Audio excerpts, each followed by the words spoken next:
সম্প্রতি ক্রিকেটার ও সাবেক সংসদ সদস্য মাশরাফি বিন মুর্তজা মারা গেছে শীর্ষক এক দাবি সামাজিক যোগাযোগ মাধ্যমে প্রচার করা হচ্ছে। দাবি করা হচ্ছে দুবাইতে মাশরাফির গাড়ি দুর্ঘটনায় মারা গেছেন। ফ্যাক্ট চেকিং প্রতিষ্ঠান রিউমার স্ক্যানার অনুসন্ধানে জানা যায়, মাশরাফি বিন মুর্তজা মারা যাওয়ার দাবিটি সঠিক নয়, বরং কোনো নির্ভরযোগ্য তথ্য প্রমাণ ছাড়াই ভুয়া দাবিটি প্রচার করা হয়েছে।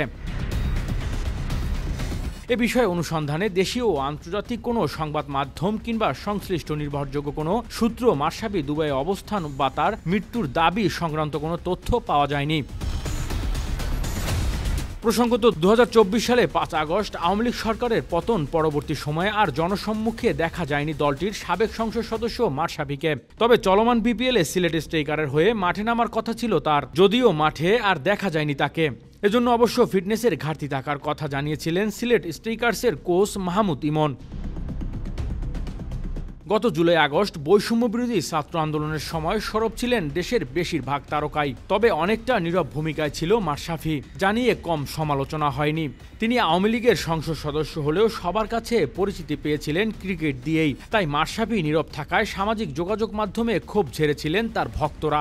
এরপর এক ভিডিও বার্তায় নিজের অবস্থান জানান দিয়ে সবকিছুর জন্য দুঃখ প্রকাশ করেন মাশরাফি। মাশরাফির শারীরিক অবস্থা ও অবস্থান সম্পর্কে তিনি তখন বলেছিলেন, শারীরিকভাবে ঠিক আছি, মানসিকভাবে অবশ্যই ভালো অবস্থানে নেই, আছি আর কি, ঢাকাতেই আছি পরিবারের সঙ্গে। Desk report, metro TV.